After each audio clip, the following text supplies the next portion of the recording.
Mastering English. Unmasking Object Relative Pronouns.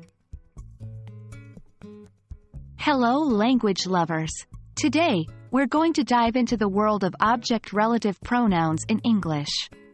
The fascinating part is, sometimes we can simply omit them. Let's figure out when, why and how. In English, object relative pronouns are a fantastic tool for connecting two clauses together. These pronouns, like whom, which, and sometimes that, replace the object of the second clause. For example, I know the woman whom you saw at the park. Here, whom is the object relative pronoun.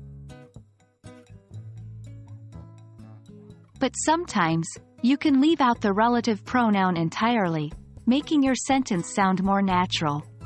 In these cases, the sentence would still make perfect sense without the pronoun. Our previous example could become, I know the woman you saw at the park. Pretty cool, right? Now, how do we identify when we can omit these pronouns?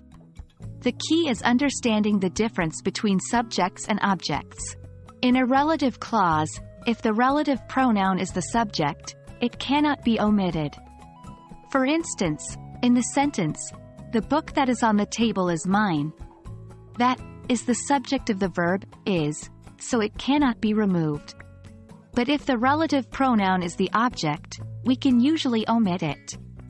In our previous example, I know the woman whom you saw at the park. Whom is the object of the verb saw, so it can be omitted.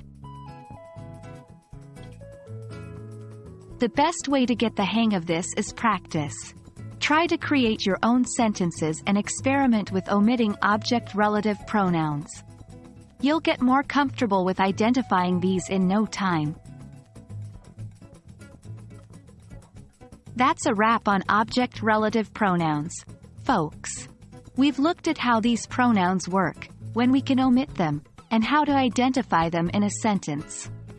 Remember, practice makes perfect. So keep experimenting with these concepts in your daily conversations or writing. Until next time, keep learning and loving English.